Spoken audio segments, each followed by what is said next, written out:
The law that we now call the gas law. Volume over Celsius is the formula for the law that we now call the gas law. The Celsius and the grams, temperature and volume are directly proportional. The gas law. The Charles law. The Charles law is the gas law.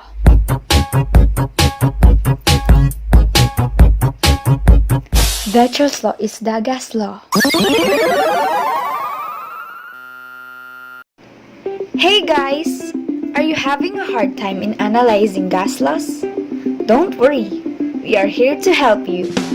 Today, we will teach you about Charles' law. But first, let me ask you some questions. Have you ever left your basketball out in the cold weather? Or have you ever heated a hot air balloon yourself? Those real-life situations merely explain what Charles' law is all about.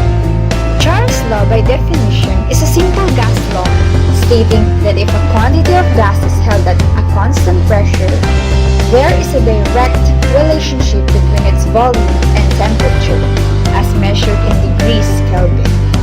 It is formulated by a French scientist, Jacques Charles. Do you know how can a hot air balloon fly into the sky? When a torch is used to heat up the molecules of the air in the balloon, the molecules move faster and they spread out through the space provided. The gas inside the balloon makes up more space, becoming less dense than the air surrounding. As a result, the temperature of hot air increases and it causes the big balloon to float. Safe-driven summer holiday. Many people love to take an adventure during vacations, especially summer, and it will be a lot easier if we have our own car. But there are cases where our car breaks down in the middle of the trip. Wanna know why? As we drive our car, the movement causes the air inside the tire to heat up and result into expansion of tire. And of course, if it expands, we all know what will happen next. Either your car will break down or it may explode. Just be careful.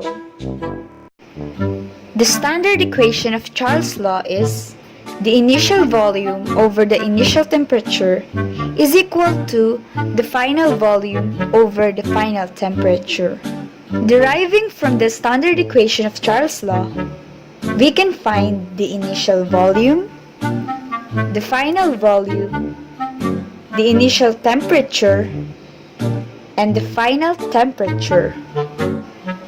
To deepen our knowledge about Charles' law, let's analyze and solve this problem. At 330 Kelvin, the volume of a gas sample is 22 liters. Provided with the same amount of pressure, at what temperature in degrees Celsius would the same sample of gas occupy a volume of 30 liters? We would just input the given quantities into the equation. V1 over T1 is equal to V2 over T2, which shows the directly proportional relationship of volume and temperature. Since we are looking for the value of T2, we need to derive the equation so that only T2 will be left in one side of the equation.